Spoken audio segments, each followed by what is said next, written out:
Bonjour tout le monde, ici Nathalie, tarologue. Je vous propose aujourd'hui un nouvel exercice, un nouveau tirage avec le fameux tarot psycho.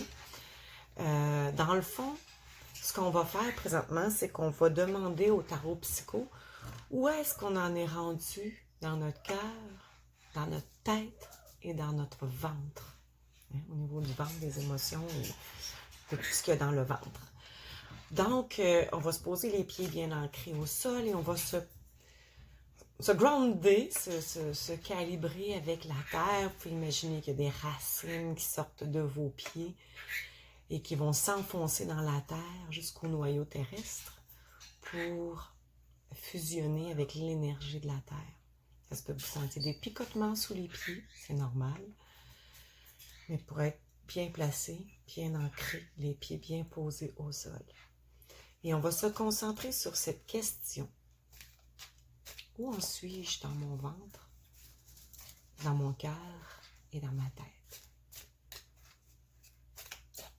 Avec cette concentration, je vais sortir 3 cartes.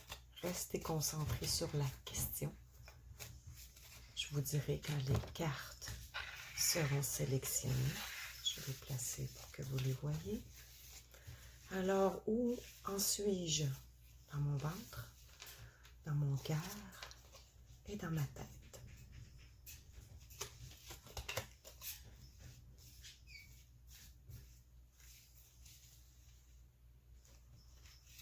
Et voilà. Alors, vous pouvez arrêter de vous concentrer sur la question. Les dés sont jetés. Alors, je vais tasser ces cartes-là ici. Et comme vous le savez, avec le tarot psycho, c'est pas moi qui fais l'interprétation de la carte. Ça va être vous. Mais je vais vous guider. Je vais vous aider. OK? Alors, je vous explique comment ça fonctionne avec le tarot psycho. Alors, la tête, le cœur et le ventre, elles sont posées, je sais pas, vous ne voyez pas toutes là, mais une, je vais les mettre comme ça, pour que vous voyez bien.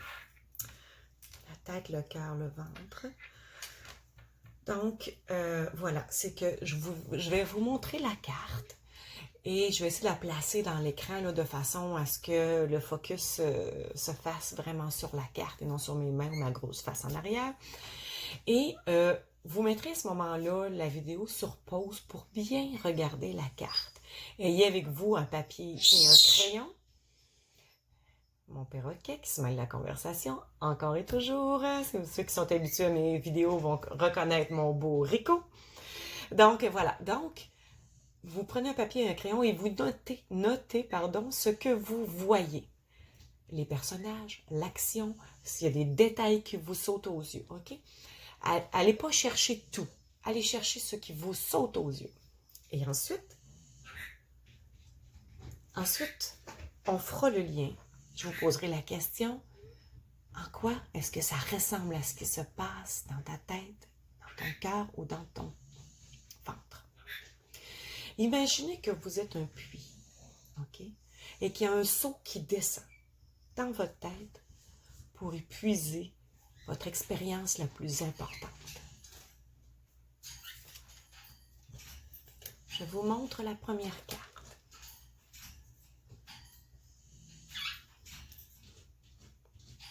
Je vais essayer de me tasser, peut-être que ça va être plus facile pour ma caméra de faire le focus. Comment je pourrais faire? Attendez un petit peu. Si je mets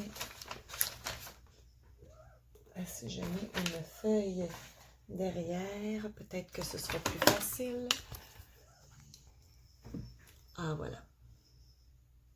Voilà. Donc, je vous invite à mettre la vidéo sur pause pour regarder l'image et prendre le temps d'écrire quels sont les détails qui vous sautent aux yeux et en quoi ça vient chercher, être en lien avec l'expérience la plus importante qui s'est passée dans votre tête. Ça peut être une expérience passée, là, mais qui a encore une incidence sur votre vie actuelle. OK? Je la pose ici. Vous avez noté les détails qui vous sautent aux yeux, ce que vous voyez. Vous avez noté en quoi ça ressemble, ça vient chercher votre expérience la plus importante qui s'est passée dans votre tête, mais qui a toujours une incidence sur votre vie aujourd'hui parce que c'est resté. OK? Ça peut être vraiment, vraiment terminé, physiquement, concrètement dans le monde matériel, mais ça reste dans la tête. OK? La deuxième carte. Imaginez maintenant que le seau, dans le puits, vous êtes un puits et que le seau continue maintenant à descendre et qui s'arrête à votre cœur pour épuiser l'expérience la plus importante. OK? Donc, en lien avec votre cœur, l'expérience, cette carte témoigne de ce que l'on retrouve. Je vais essayer de mettre que ce soit précis. C'est difficile de faire le focus, on dirait. Trop proche. Ah, voilà. Donc, prenez le temps de mettre la vidéo sur pause. Notez les détails les plus importants, ce qui vous saute aux yeux, et faites le lien avec une expérience les plus importante qui est restée au niveau du cœur.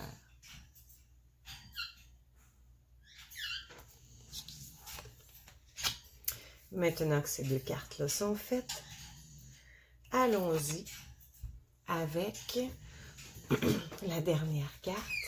Alors, vous êtes toujours ce puits et le seau descend maintenant jusqu'à votre ventre pour épuiser l'expérience la plus importante qui l'habite encore maintenant. Okay? Et je vous montre la carte. Voilà.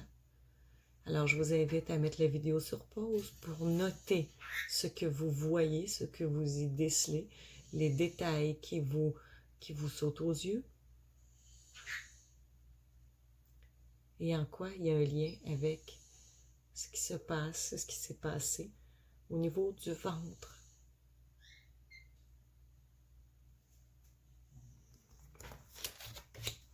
Merci mon tapis de souris.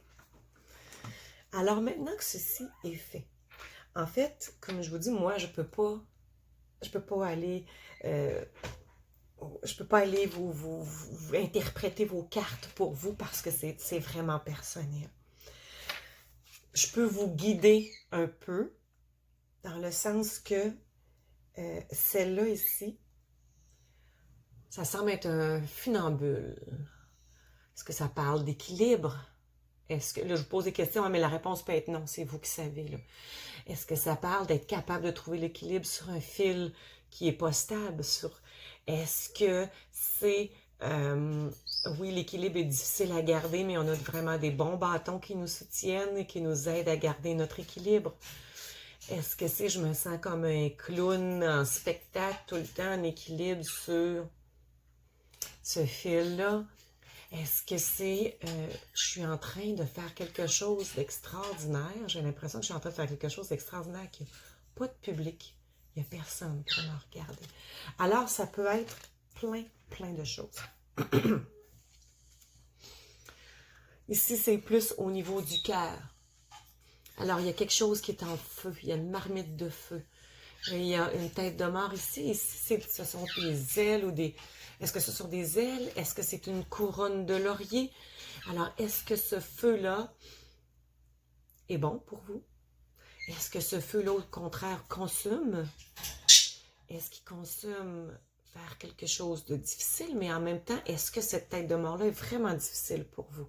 Parce que ça peut représenter la transformation, que tout n'est jamais vraiment terminé. Ça pourrait piquer sur un piquet. Est-ce que ça pourrait être un sacrifice?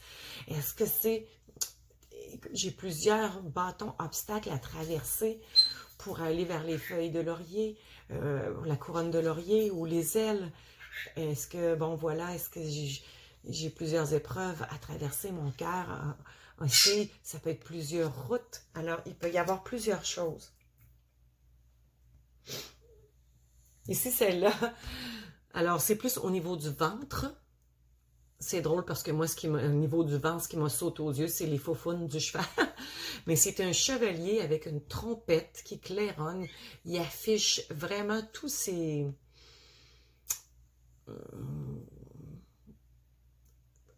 Je sais pas comment le nommer, là, le mot me manque, là. Mais tu sais, ils ont leur drapeau, etc., etc., là, en tout cas, j'espère que vous avez trouvé le mot, là. Moi, j'y arrive pas.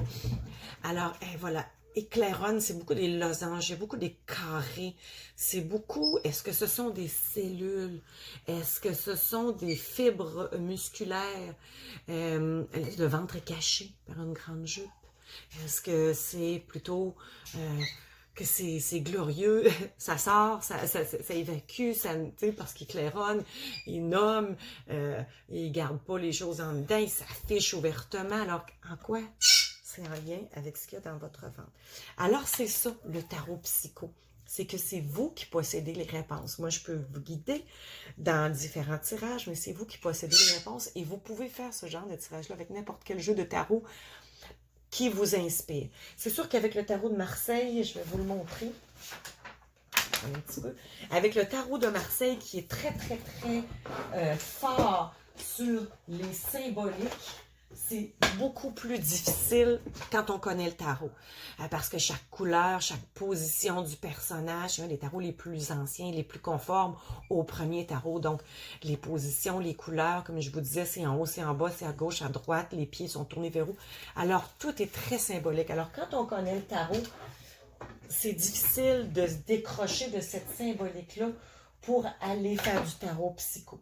Mais je pourrais le faire très bien avec le tarot de la bonté, le Good Tarot, parce que, voilà, ces cartes, ils portent beaucoup, beaucoup d'interprétations. Il y a plein de jeux de tarot. Je vous ai déjà présenté le tarot des sorcières, des animaux, etc. Fait que vous pouvez le faire avec n'importe quel jeu de tarot, mais l'avantage de celui-là, c'est qu'il est très, très, très simpliste. Il est très dans le symbole, dans la symbolique. Donc, ça laisse place à beaucoup, beaucoup à l'interprétation. J'espère que ça vous a plu, j'espère que ça vous a parlé. N'hésitez pas à mettre un petit pouce, à mettre des commentaires, à savoir, oui, ça m'a parlé, ça m'a permis de prendre conscience parce que ce tirage-là, tête, cœur et ventre, permet de prendre conscience de des choses qui sont encore là, qui peuvent être bonnes ou qu'on peut être appelé à travailler et à transmuter, transformer, passer au travers, passer par-dessus, lâcher prise, etc. Fait que je vais attendre vos commentaires. J'espère que ça vous a plu et je vous dis bien à la prochaine.